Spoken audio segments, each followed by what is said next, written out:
Bonjour à tous. Merci aux lecteurs d'Exercer et à la rédaction d'Exercer d'avoir voté pour notre article. Avant de commencer, nous vous informons que nous n'avons aucun conflit ni lien d'intérêt concernant ce sujet.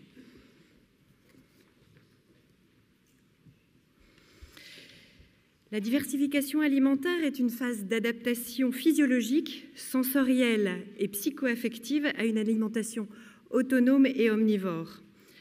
Cette étape clé du développement de l'enfant est fortement influencée par les conditions culturelles, socio-économiques et familiales. Les recommandations médicales concernant l'âge de la diversification alimentaire ont évolué au fil des siècles, avec souvent au cœur du débat la question du risque allergique. C'est dans ce contexte de recommandations divergentes publiées en 2008 qu'est née la question à l'origine de ce projet. Quel est l'âge de la diversification alimentaire permettant de limiter le risque d'atopie? Pour répondre à cette question, il a été réalisé une revue de littérature initialement de janvier 2008 à décembre 2012, en suivant les règles d'élaboration des revues de littérature telles que définies par le manuel Cochrane et le Prisma Statement. Une nouvelle recherche a été faite secondairement en novembre 2017 pour les publications de 2013 à novembre 2017. Les bases de données consultées étaient Medline, Cochrane Library, BDSP, SysMef, RevDoc et SUDOC, ainsi que la littérature grise. De 2008 à 2012, 15 articles ont été retenus parmi 336. Depuis 2012, parmi 225 articles publiés sur ce sujet, 14 ont été retenus. Il s'agissait de revues de littérature, d'études de cohorte, d'études cas témoins et d'études transversales. Parmi les plus récents articles ont également été trouvées 2 études randomisées. Nous vous présentons brièvement les résultats de cette revue de littérature actualisée des données les plus récentes. Concernant la diversification alimentaire avant 4 mois, les résultats sont discordants. Une revue de littérature et une étude de cohorte étaient en faveur d'une majoration du risque d'eczéma en cas de diversification alimentaire précoce, alors qu'une étude cas témoin retrouvait des conclusions contraires. D'un autre côté, un effet protecteur d'une diversification alimentaire précoce sur l'allergie alimentaire, cette fois, était retrouvé dans au moins 2 études de cohorte. Parmi les articles issus de la révision de 2017, il semblerait que le lien entre diversification précoce et survenue d'eczéma se confirme. Concernant l'allergie alimentaire, une revue de littérature évoquait une réduction du risque en cas de diversification précoce, mais une étude cas témoin imbriquée dans une cohorte soulevait l'hypothèse inverse. Qu'en est-il de l'intérêt de retarder la diversification alimentaire? Eh bien, débuter la diversification alimentaire après l'âge de 6 mois n'était pas associé à une diminution du risque allergique selon 3 études. Il s'agissait de 2 cohortes et d'une étude transversale. Une autre étude de cohorte avançait même l'hypothèse que la diversification tardive pourrait majorer le risque d'eczéma et de sensibilisation aux allergènes alimentaires. Parmi les articles récents, une revue de littérature et plusieurs articles s'accordent sur l'absence de bénéfice d'une diversification retardée sur la survenue d'allergies, quel que soit le risque allergique initial de l'enfant. Concernant les aliments allergéniques, l'introduction non retardée de l'œuf et du poisson semblerait avoir un effet protecteur. En effet, plusieurs études ont trouvé des résultats en faveur d'une diminution du risque allergique en cas d'introduction sans délai du poisson et de l'œuf, notamment concernant la survenue d'eczéma. Les données récentes de la littérature confirment ces bons résultats. Concernant l'introduction spécifique du blé, les études sur le sujet seraient en faveur d'une augmentation du risque d'allergie au blé en cas d'introduction retardée après 6 mois. Une étude transversale parue en 2010 s'est intéressée à l'introduction de l'arachide dans le régime alimentaire d'enfants israéliens et d'enfants britanniques chez qui le taux d'allergie à l'arachide était près de 6 fois supérieur au premier groupe. Les résultats de l'étude suggéraient donc un lien entre l'introduction précoce de l'arachide et la diminution du risque d'allergie à l'arachide. Les données de la littérature manquaient d'études à fort niveau de preuve sur le sujet pour pouvoir établir des recommandations de haut grade. En 2015, les résultats d'une étude britannique appelée Learning Early About Peanut Allergy ont été publiés et sont venus étayer cette hypothèse. Cette étude contrôlée, randomisée, monocentrique en ouvert, s'est intéressé au lien entre introduction précoce d'arachide et survenue d'allergie à l'arachide. Des enfants entre 4 et 11 mois, atteints d'eczéma sévère, d'allergie à l'œuf ou les deux à la fois, ont été aléatoirement répartis en 2 groupes. Dans le premier, la consommation d'arachide était autorisée et encouragée. Dans le second, elle était proscrite. Le taux d'allergie à l'arachide à l'âge de 5 ans a ensuite été évalué. Les résultats ont conforté l'hypothèse initiale. L'introduction de l'arachide avant l'âge de 11 mois, en comparaison avec l'éviction, a réduit de façon significative le nombre d'enfants présentant une allergie à l'arachide à l'âge de 5 ans. Un an plus tard, en 2016, une autre étude britannique randomisée dévoilait ses résultats. Uncaring About Tolerance Study a recruté dans la population générale des nourrissons de 3 mois en allaitement maternel exclusif. La randomisation a réparti aléatoirement ces nourrissons en 2 groupes. Dans le premier, l'introduction de 6 aliments allergéniques était réalisée dès l'âge de 3 mois. Il s'agissait de lait de vache, d'arachide, d'œufs, de sésame, de poisson et de blé. Dans le second groupe, l'allaitement maternel était à encourager à poursuivre jusqu'à 6 mois, puis les aliments allergéniques pouvaient être introduits, laissés à l'appréciation des parents. Le résultat principal analysé était la survenue d'allergies alimentaires à un ou plusieurs de ces aliments entre l'âge de 1 et 3 ans. L'analyse des résultats a montré une réduction, mais non significative, du taux d'allergie alimentaire dans le groupe d'introduction précoce. Donc il est intéressant de noter que même si l'objectif de l'étude n'a pas été atteint, il n'a pas été mis en évidence de majoration du risque d'allergie alimentaire, malgré l'introduction dès 3 mois de 6 aliments allergéniques.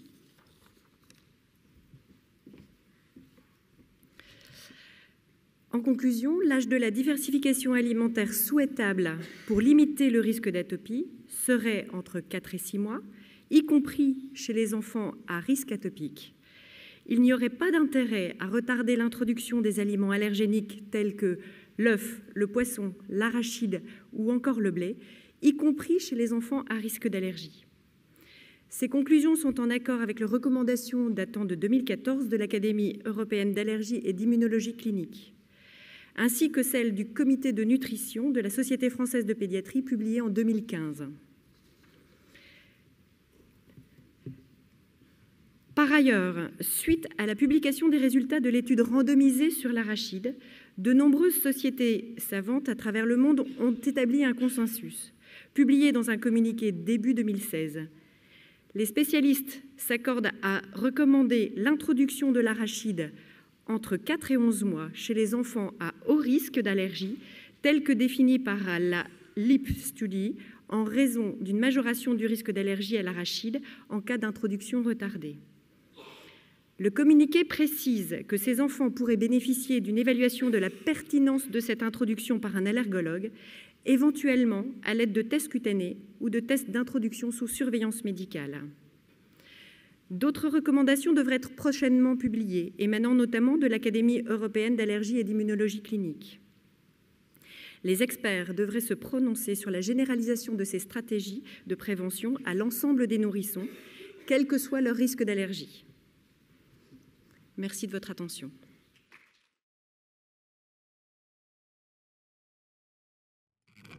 Est-ce que je peux vous poser une question qui me tarabuste?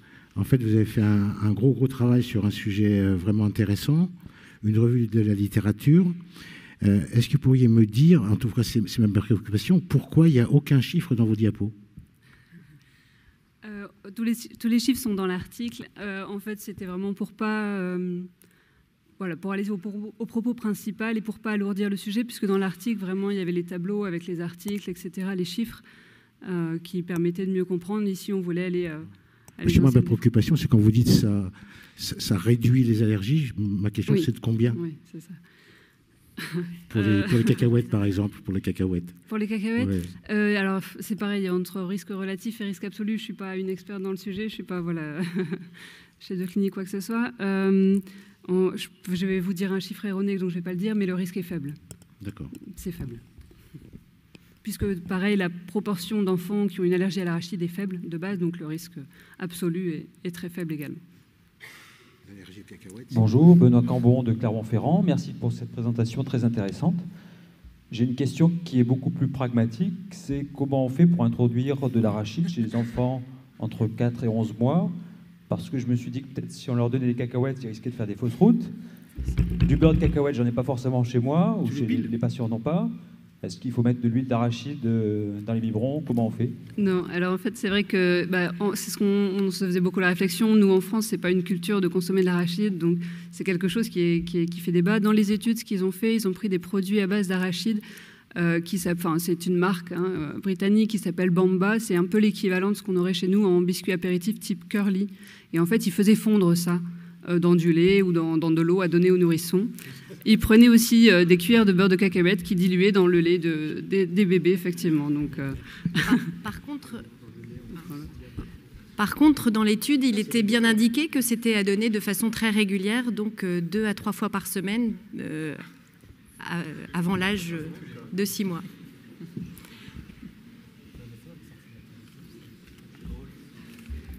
Mais effectivement, ça pose tout le problème de ces études, puisque c'était vraiment, voilà, les parents avaient tout un planning à suivre, etc. C'est très contraignant et on se rend bien compte que dans la vie de tous les jours, les parents ne peuvent pas du tout faire ça. Voilà, donc c'est pour ça qu'on est resté très généraliste en disant qu'entre 4 et 6 mois, on essaie d'introduire le plus de choses. Effectivement, la prévalence de l'allergie alimentaire à l'arachide, ça pose quand même problème aux parents qui ont des enfants qui ont ces allergies, puisqu'ils sont très embêtés pour nourrir leurs enfants, mais ça reste effectivement un risque qui est très faible. Et pour tous les autres parents, c'est toujours une histoire de risque. Est-ce qu'on ne peut pas simplement les laisser nourrir comme ils ont un petit peu envie, mais sans leur dire, voilà, ne plus retarder, c'est surtout le message principal. On n'attend pas 9 mois pour le poisson, ils peuvent tout à fait y goûter avant, il n'y a aucun souci. Moi, j'avais une question sur le carnet de santé. Alors, je ne sais même pas si le carnet de santé est le même dans la Loire et dans les Hauts-de-France. Mais parce qu'il y a des pages rajoutées parfois. Voilà, mais l'introduction des aliments, il y a un petit tableau là. Et il ne me semble pas avoir vu du tout ce que vous avez mis. Quoi, donc, non, mais il n'a pas été remis à jour. Voilà, d'accord, il n'est pas mis à jour. Ouais. Non, et puis après, il y a aussi l'Organisation mondiale de la santé qui recommande toujours un allaitement jusque 6 mois, qui maintient que c'est ce qu'il y a de mieux pour l'enfant. Voilà, on sait que c'est bien de commencer à introduire un peu avant, qu'à partir de 6 mois, le lait maternel ne suffit plus, qu'il faut vraiment avoir introduit autre chose. Donc si on n'a pas commencé la diversification, c'est quand même compliqué que l'enfant n'ait pas que du lait après 6 mois. Il y a quand même cette période d'adaptation qui est peut-être bien de commencer avant. Bien sûr, si ça ne réduit pas la durée d'allaitement maternel parallèlement. Céline Kayes de Nîmes. Vous n'avez pas trop parlé de l'introduction du lait de vache. Voilà, si vous pouviez préciser un peu. Alors, c'était une volonté au départ de ne pas introduire spécifiquement le lait de vache parce que ça nous semblait vraiment une pathologie à part et très complexe, qui avait vraiment beaucoup de facteurs, donc on ne l'a pas fait. La seule chose qui a été dite sur le sujet, c'est vraiment les recommandations qui sont presque avec le plus haut niveau de preuve dans les études, c'est que pour les enfants qui ont un risque élevé d'allergie, vraiment on parle de fort risque par des antécédents familiaux d'allergie, dans ces cas-là, c'est que si l'allaitement maternel n'est pas possible, il faut vraiment d'autres laits, donc des laits spécifiques hypoallergéniques. Donc dans ces cas-là, vraiment retarder l'introduction de lait de vache chez les enfants qui ont un gros risque allergique, plutôt par rapport si l'allaitement maternel n'est pas possible. Par contre, sans utilité au-delà de 6 mois. Oui, Henri Partouche. Ma question, elle porte plutôt sur le concept global. C'est-à-dire qu'on s'intéresse à la diversification avec un critère de jugement qui est l'allergie, finalement. Et quand on regarde en valeur absolue, c'est très rare. Pour avoir travaillé sur l'allergie à l'œuf sur les vaccinations, on peut dire qu'on peut même vacciner avec des vaccins qui contiennent des traces d'œufs chez les gens allergiques à l'œuf. Ma question, elle porte plutôt sur le fait que, est-ce qu'on ne s'intéresse pas plutôt, on ne devrait pas plutôt s'intéresser à autre chose, au microbiote, à la dyspepsie du nourrisson, aux douleurs postprandiales, que uniquement à l'allergie concernant la diversification. C'est une question plus générale, peut-être qu'elle est un peu gênante, je ne sais pas. À l'époque du travail, ça n'était pas notre question de recherche, même si souvent, là je vais parler dans mon expérience, les parents qui ont des enfants à reflux sont très friands de passer au petit pot, voire même à l'alimentation encore vraiment très consistante, donc ils sont très tentés de passer beaucoup plus vite encore à la diversification, se disant que la digestion sera plus facile, ce qui n'est pas forcément évident, mais en tout cas ça n'était pas notre question de recherche.